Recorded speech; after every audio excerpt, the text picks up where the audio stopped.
Hello दोस्तों, आज हम इस वीडियो में बात करने वाले हैं आईसीयू क्या होता है।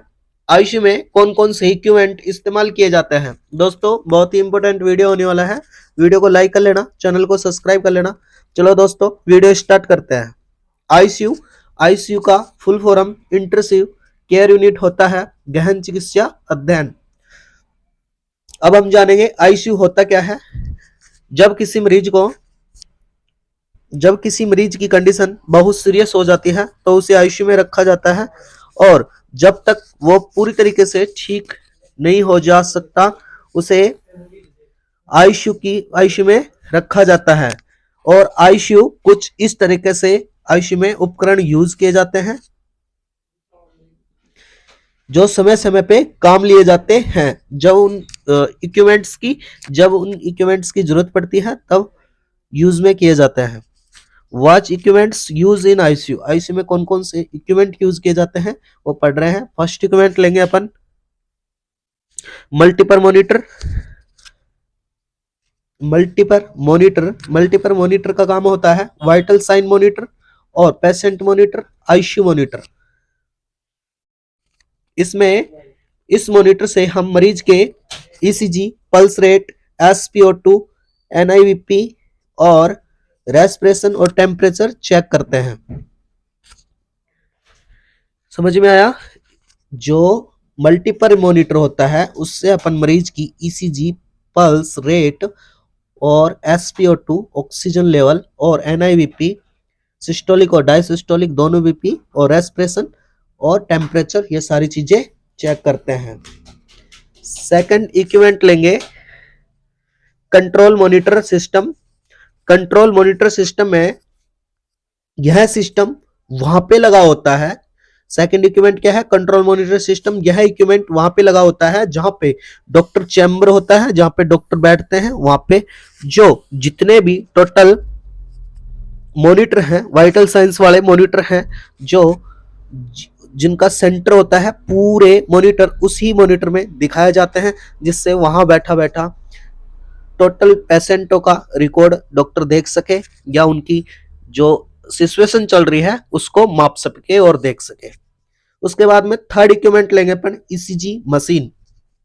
ईसीजी मशीन में मरीज की हार्ट एक्टिविटी को देखा जाता है कि उसकी हार्ट की एक्टिविटी क्या चल रही है, और लगातार देखा जाता है। जितनी बार, घंटे, 2 घंटे, 5 घंटे में, जिस हिसाब से डॉक्टर एडवाइज कर रखा है कि 2 घंटे बाद फिर रिपीट करनी है, 1 घंटे बाद फिर रिपीट करनी है ईसीजी, कि उसकी कार्डियक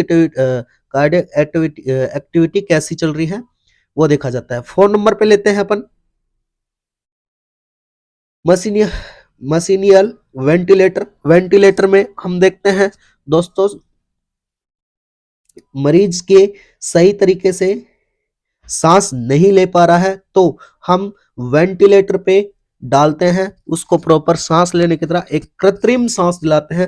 वो वेंटिलेटर होता है, उसको ट्रैकियल ट्यूब डालकर या उसको इंट्यूबेट कर कर जो वेंटिलेटर पे पेशेंट रखते हैं, जो प्रॉपर सांस नहीं ले पाता है, उस मरीज को वेंटिलेटर मशीन की या वेंटिलेटर की जरूरत पड़ती है। 5 नंबर पे अपन लेंगे सिरिंज पंप।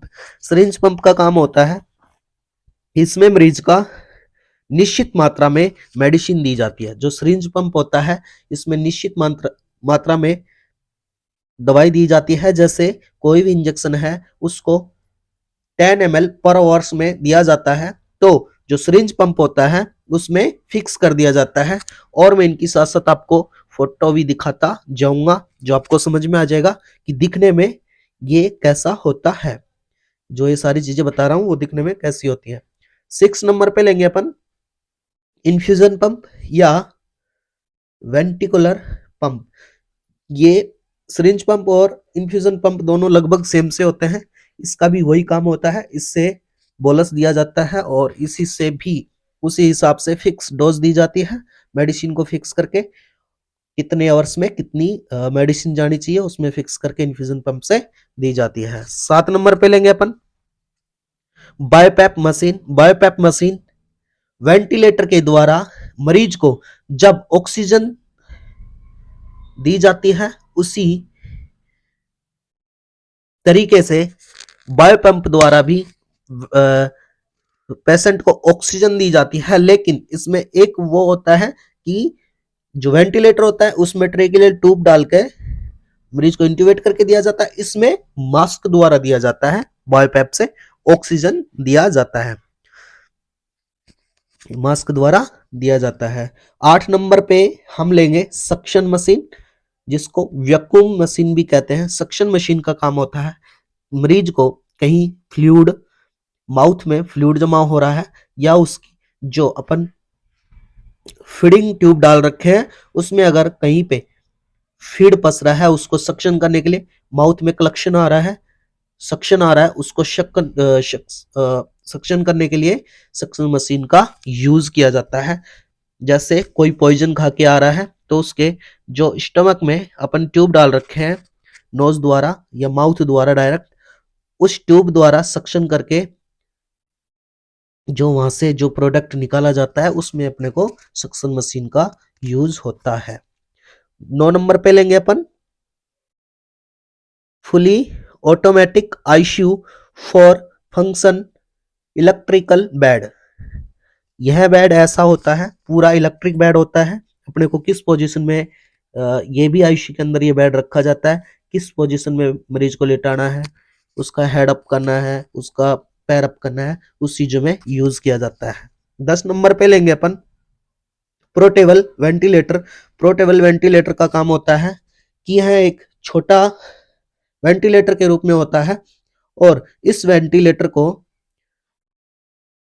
एक जगह से दूसरी जगह पे ले जा सकते हैं। जैसे अपने को कोई मरीज दूसरे हॉस्पिटल में शिफ्ट करना है या अपने को मरीज को अपने पास अंदर सोनोग्राफी वगैरह करवा के लानी है या दूसरे चैम्बर में शिफ्ट करना है, तो इस वेंटिलेटर पे शिफ्ट करके मरीज को आसानी से दूसरी जगह शिफ्ट किया जा सकता है।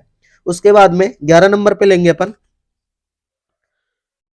Pulse oximeter. पल्स ऑक्सीमीटर हमारे द्वारा ही है मरीज की पल्स रेट को देखने में काम किया जाता है, वह पल्स ऑक्सीमीटर कहलाता है। 12 नंबर पे लेंगे ब्लड हुमर। ब्लड हुमर का काम होता है ब्लड का टेम्परेचर नॉर्मल स्थिति में करके मरीज को चढ़ाने के लिए ब्लड हुमर का प्रयोग किया जाता है।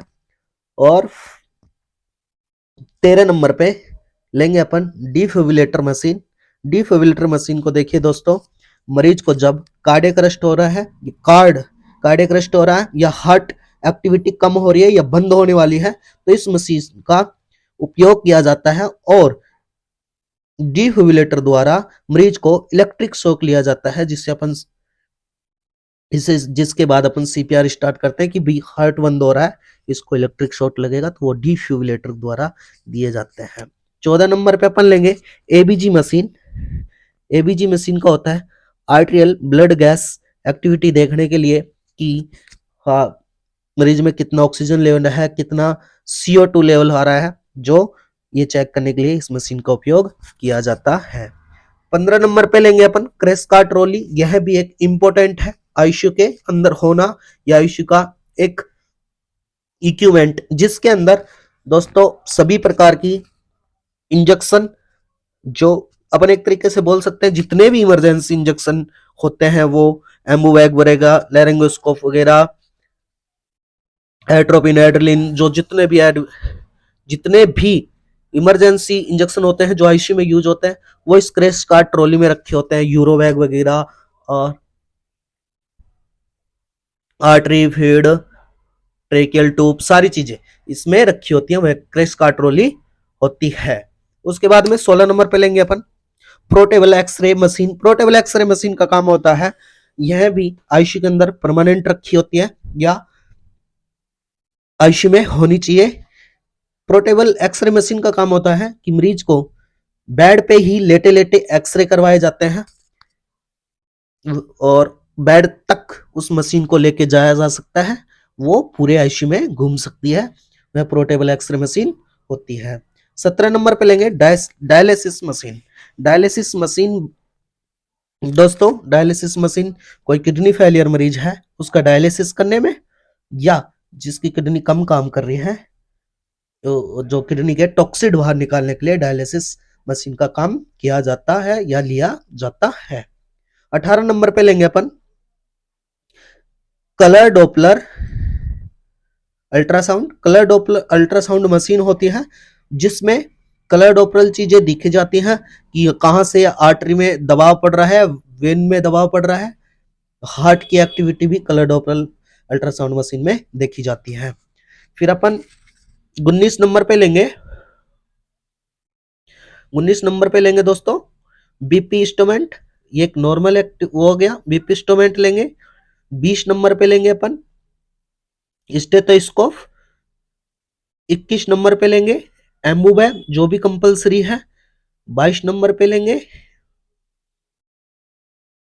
सॉरी 21 नंबर पे लेंगे लैरिंगोस्कोप। 22 नंबर पे लेंगे ग्लूकोमीटर जो शुगर चेक करने के लिए, लैरिंगोस्कोप आर्टरी ट्यूब डालने के लिए। और 27 नंबर पे लेंगे नीडल कटर जो नीडल वगैरह काटने के लिए यूज किया जाता है, नीडल डिफिब्रिलेटर यूज किया जाता है काटने के लिए। और अगर लास्ट लेंगे अपन पल्स ऑक्सीमीटर जो भी एक नॉर्मल है होना चाहिए, अपने पास रखा होना चाहिए। और न्यूमलाइजर मशीन भी यूज की जाती है। दोस्तों मैंने आपको आईसीयू के लगभग सभी चीजें बताई हैं, एक आधा कोई रह गया होगा वो तो अपन उसको जी कभी देख लेंगे। ये सारी चीजें होना जरूरी है दोस्तों। आशा करता हूं आपको वीडियो अच्छी लगी होगी। वीडियो को लाइक कर लेना, चैनल को सब्सक्राइब कर लेना। इसी तरीके से अपनी और वीडियो आती रहेंगी। धन्यवाद।